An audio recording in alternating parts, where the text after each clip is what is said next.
Howdy doobies! We are in Texas, the land of barbecue and cowboys, and we are heading to Dallas to go eat for 24 hours. Hop on doobies! We're going for a ride! Yeehaw!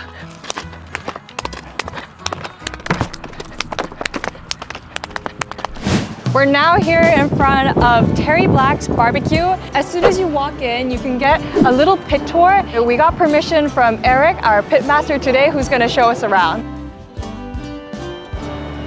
We use a wood called post oak. That's Central Texas style. Using this type of wood, it grows in this region. Just so happens to be what we think is the best for cooking brisket. These are 1,000-gallon old propane tanks and welded into smokers for us. So Sonny Moberg down in Austin does a great job for us. He custom builds our smokers. What we have on here right now are briskets that are finishing. So we'll smoke them for about 9 or 10 hours until our bark is nice and crispy, our fat is rendered, and then we'll wrap them up in butcher paper and then finish them off that way in the paper. That's a fully cooked brisket right there. I'm like sweating profusely just from being in there for like 5 minutes. Getting a tour of the pits definitely made me super hungry, so I'm gonna go in and order. Can't wait to eat some meat. Could we please get a single serving of the mac and cheese? Green beans as well. The corn. I think we need to try the beans as well. All right, so we're gonna start with the brisket right here. This is the lean side of the brisket. A little bit less fat, just around the top. These are the pork ribs right here, guys.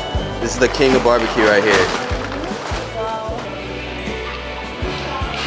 We have quite the spread here. I love the slogan at the top of the restaurant. Brisket is king. This is like the size of my arm, like literally, right? Right. Yeah. Iced tea on the side, and because we're in Texas, we gotta try native Texan.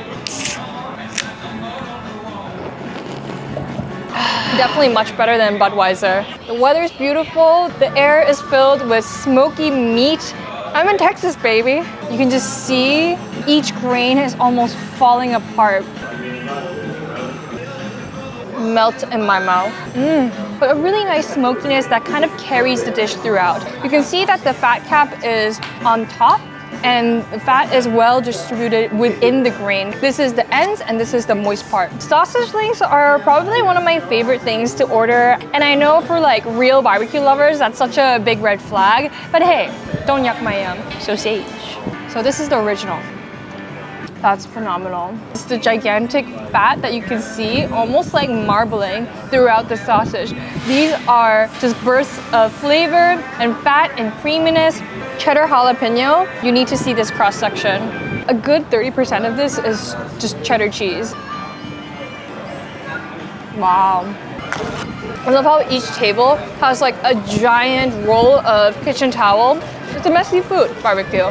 You gotta eat it with your hand. It's quite spicy, but I really love it. The jalapeno definitely adds a punch of heat and kick to it. Cream corn that's been doused in mayonnaise. This is the American diet, meat and corn.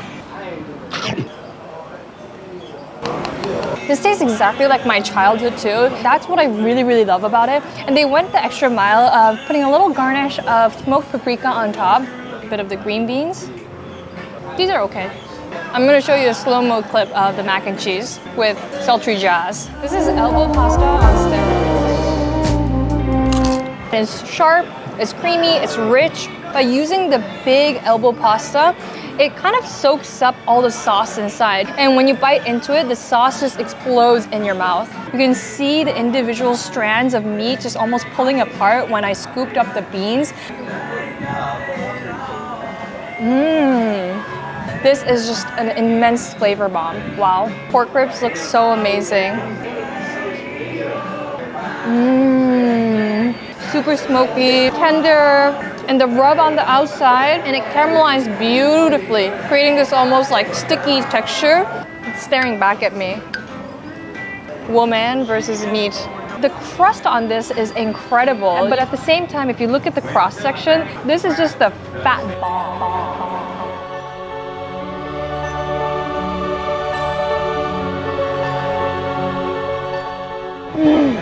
This is instant lip gloss. I feel like I just downed a whole bone marrow as a shot. No kisses for me tonight, but I don't care as long as I got this bad boy. Ooh. Howdy, partner. But we cannot forget about the most important segment of the show, dip time. Sweet barbecue sauce. This is a really light, almost gazpacho color. It's extremely fruity and light and not much of the tomato flavor. Spicy sauce. Whoa. I get a little bit of notes of almost like Scotch bonnet pepper. It's the kind of spice that's a bit fruity as well. I'm gonna try the original. A bit dark in color. It's not as dark as the conventional barbecue sauce that you can find in grocery stores, but it has a really nice red hue to it. Ooh. Ooh. Super acidic, very strong notes of tomato.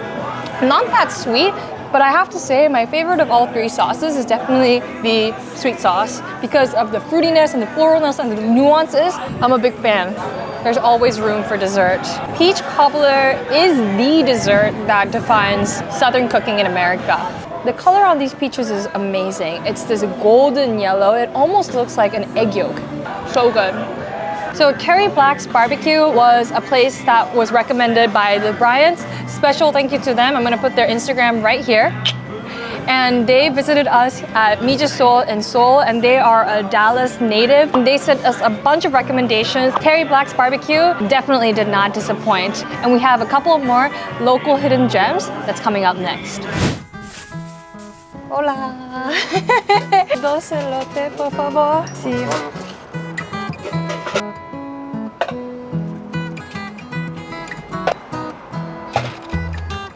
Muchas gracias. It looks fantastic. I'm also gonna order some tacos on the side, and they're closing up really soon, so let's order first and come back. And also a Mexican Coke as well. So we're here in front of Taqueria El Cijé. It's now 9:45. I love the selection they have. Very, very authentic. And it's just a very cozy neighborhood joint. There's people pulling up in their cars, ordering for a late night snack. And this definitely gives me really amazing, like hole-in-the-wall, local joint vibes. And I cannot wait to try their tacos. This corn just looks so amazing. Wow. The eye stopper here is the hot sauce. It looks like chipotle. And when we asked the guy who's making it, he said that it's a homemade hot sauce. I love the fact that they use sweet corn. Usually when you get elote in Mexico, this is the type of corn that they use. It's a little bit more starchier, less sweet, but this is American sweet corn, which is very readily available this time of year. The cotija cheese is a cow milk cheese, high salinity. It's a little salty, but really fresh. And it's not a heavy like Parmesan funky cheese at all. And that butter just takes this dish to another level. So yummy. I got greedy and ordered 2 drinks, 1 jarritos in tamarind flavor and 1 Mexican Coke. I've never seen this big of a bottle, medio litro. The difference between regular American Coke versus Mexican Coke is that Mexican Coke is a little bit sweeter and it's sweetened with cane sugar instead of high fructose syrup, which they use in the US. Also the jarritos, I almost only ordered the lime or the mandarin, so tamarind's a first for me. This is really nice. Let's move on to some tacos. I feel like a kid on Christmas morning opening a present. This definitely is the type of present I would be very happy for. We have some lime, salsa verde, some salsa roja, a bit of salt. And let's open this bad boy up. Wow. Tongue, fajita, al pastor, chorizo, and barbacoa. I'm gonna put some lime on top of these. This looks so good. So I got 2 in flour tortillas and the rest in corn. I'm also gonna put a bit of salsa verde and also some salsa roja. This looks spicy. Maybe just a little bit. Look at the colors. It looks like the Mexican flag. I am going to try the barbacoa first, which is the beef cheek. Oh my gosh. It's so good. It's moist, it's super tender, and the crunchiness from the onions and the freshness from the salsa verde, as well as the cilantro, is a perfect one-biter. Their barbacoa is so good. I'm also gonna try the chorizo now. Nice and spicy. It's a little sweet also coming from the peppers. So delicious. Ooh, spicy though. Pastor, double-lined corn tortillas, and I like how everything has been toasted in lard. You know that's gonna be good. Fajitas are usually never my go-to, but this is just so well seasoned. What really differentiates this taco from all the others is the sauce. The salsa verde is especially very light and almost floral, giving it a really nice acidic but light touch to the taco. The tongue. I know tongue taco sounds really foreign to a lot of people, and like people might think it's really gross. You can see the tongue receptor here. And for anyone with trypophobia, just skip over this because that is not for you. But if you get over the idea that, ooh, you're eating tongue, the tongue is one of the most softest parts of the beef that you will ever taste. You can almost think of it as similar texture to tenderloin, but for a fraction of the cost. And the places that are serving these types of tacos, it means that they have access to incredibly fresh butcher that knows what they're doing. This is not the type of meat that's really readily sold everywhere, so it means that they have a really good meat guy or a tongue guy. Just kidding. The juiciest beef you'll ever taste in your life. If you've never had tongue before, you're definitely missing out. The tongue and the barbacoa are my two top favorites. You really can't find tacos like these on the East Coast, and that's a fact. Like, the taco game in Texas is stronger than anywhere else in the world. Trust me. I mean, aside from Mexico. Like LA tacos? Nah, Texas does it better. I'm super full now. And I think I really need to burn off some of the calories that I ate from these tacos as well as some barbecue. And I know a good place.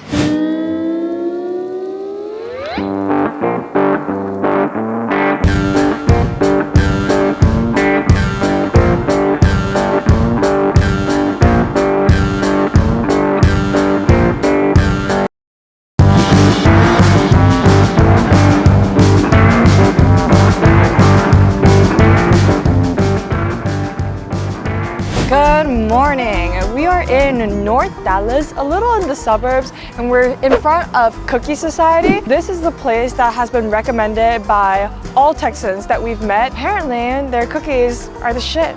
My name is Miss Bonnie. Nice to meet you.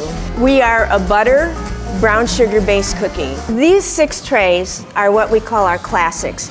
When you come in, they are always here. And of these classics, I favor the salted caramel. These trays change once a month. At the end of this month, these will be gone. And she goes through 71 different flavors. Thank you so much. You're welcome. Southern hospitality, man. It's just on a different level. These smell so amazing and my mouth is drooling. Let's go to a nearby park and try these out. Isn't it beautiful here? The grand reveal. Wow.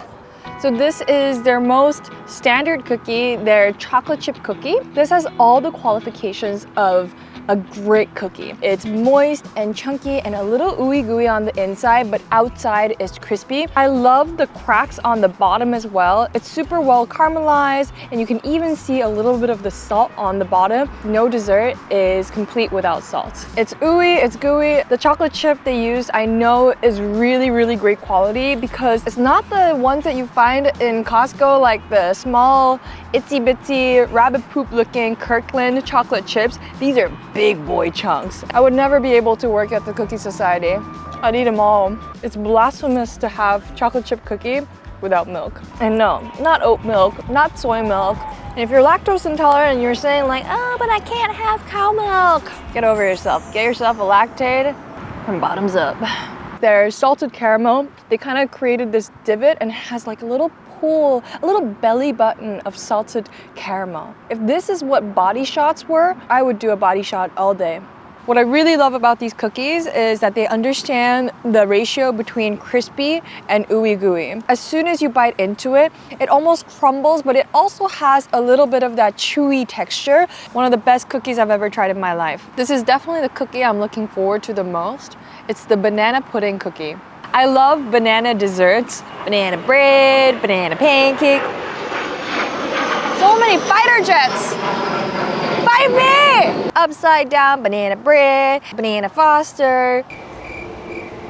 fried bananas, roasted bananas, but not raw bananas. And one of my favorite banana desserts of all time that I don't get a chance to eat much is definitely banana pudding, and I've never seen it in a form of a cookie. Wow, look at that. That's one chunky boy. But first I want to try the wafer. Always very good. Yo, I don't know how they did this. It tastes exactly like banana pudding. 1 to 1. If I closed my eyes and had this, I would have been like, banana pudding, but crispy. Pudding? How'd you do this? So this is the apple pie cookie. Underneath, there's a thick slab of pie dough, which I think is a really fun and cheeky interpretation of apple pie. In the center, it has a really nice thick apple compote with some of that cinnamon butter around the edges. Demerara sugar. It's a type of garnishing sugar, and you can see that it's super crispy. It is definitely a showstopper. Wow. It smells so much of apples and fall and autumn and cinnamon. I feel like an Amish girl in my cute bonnet hat, frolicking through the apple orchards. That's what this cookie tastes like. It has amazing warm spices, sweet but buttery, and the apple compote is really nice. This is my favorite cookie so far. This is phenomenal. I want to try it with the pie crust on the bottom too. Just cheating. I'm usually not a big cookie person, but this is insane, insanely good. And this is their pumpkin cookie. And it's really freaking heavy too. I know that there's a bunch of pumpkin puree filling inside. It has the same weight as a slice of a pie. Oh, it's falling apart and it smells so good. It smells like Thanksgiving. They definitely added a little bit of sour cream to the pumpkin puree because it's a little tangy but sweet and also crunchy, and the cinnamon on top is also amazing. Wow. A strong start to the day with a nice sugar rush and a bit of the cold brew. I feel like I'm gonna Shit my pants. Our special combination number 2. It has a spread of pate, butter, our head cheese, which in Vietnamese is elote. It's the ear and the snout of the pig, and we got our ham and our jalua. We process all of these all in-house. And then our own pickled daikon and carrots, and the basic Vietnamese sandwich, it have the pickled daikon, carrots, onion, cucumber, cilantro, and jalapenos. The bread that we use is our French bread. We grill our pork daily in the morning, and then we put it in our fridge. So we come here early in the morning and make our jalua so it be ready by 9 o'clock a.m. And it's all handmade. We put the piece of banana leaf in here so it have the aroma. That is our pork roll.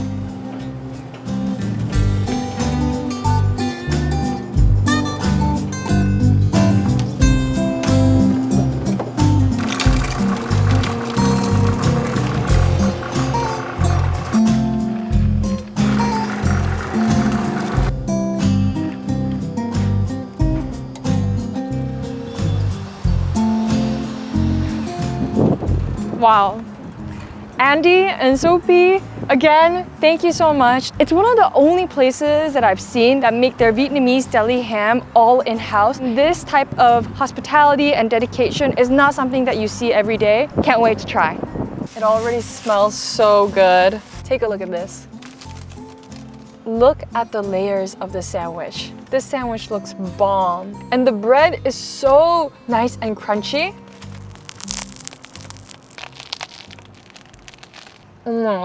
Oh my god. Holy smokes. I'm like shaking right now. You're gonna get sick of me saying this, but the best banh mi of my life, and by miles and miles and miles ahead. First, I really cannot believe this is $5. Number two, the fact that they make all their deli meats in-house, freshly made in the morning, as well as the veggies and all the fresh ingredients, and the bread itself is also so crispy. That is an insane price for what you are getting. I don't know how they're making any money. And if you buy 5 sandwiches, you get 1 sandwich for free. I like, my brain cannot process it. This is the best bite I've eaten in Texas, period. It was the best sandwich of my life. Head meat is so good. Pate is so good. The sausage is so good. The pork ham is so good. The bread is good. The pickles are perfect. The moisture content is right there. Not too wet, not too dry. And this is their number 5, banh mi thịt nướng. That caramelized grilled pork just all over. And the special thing about this sandwich is the butter. And again, the onions, the pickles, the jalapeno, cucumber, and cilantro. Ready or not, here I come.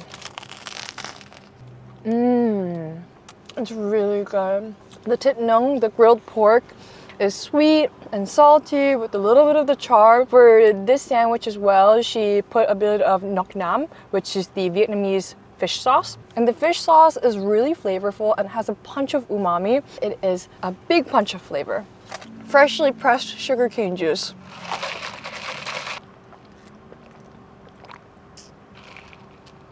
Ooh! A similar taste as dark brown sugar boba. I don't know why. And it just comes from the sugarcane itself. It's the perfect refreshment to go along with the banh mi. But if I had to choose between the two banh mi's, I would definitely go for the first one, the special combo banh mi. Best sandwich I've ever had in my life. And that's a very, very big statement for me to say. It's so big I can hardly fit it in my mouth. They are dedicated small business owners, and we need to support people like this. You need to come pay them a visit. It's incredible what they do, and their craft and their love for food really shines through. Oh, before we go, we need to try the ham.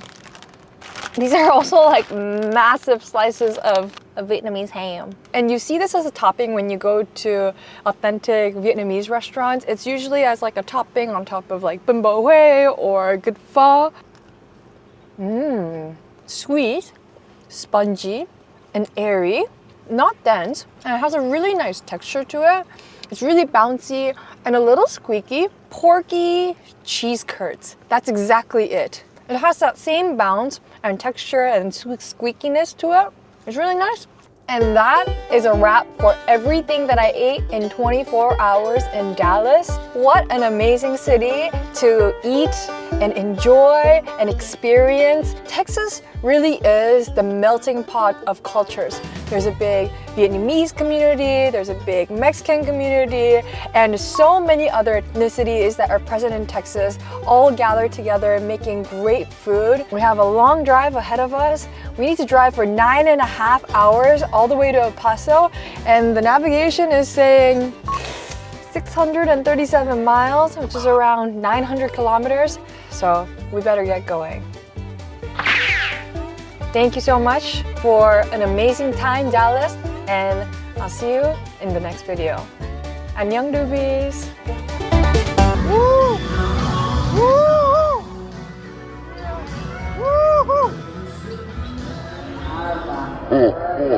Woo!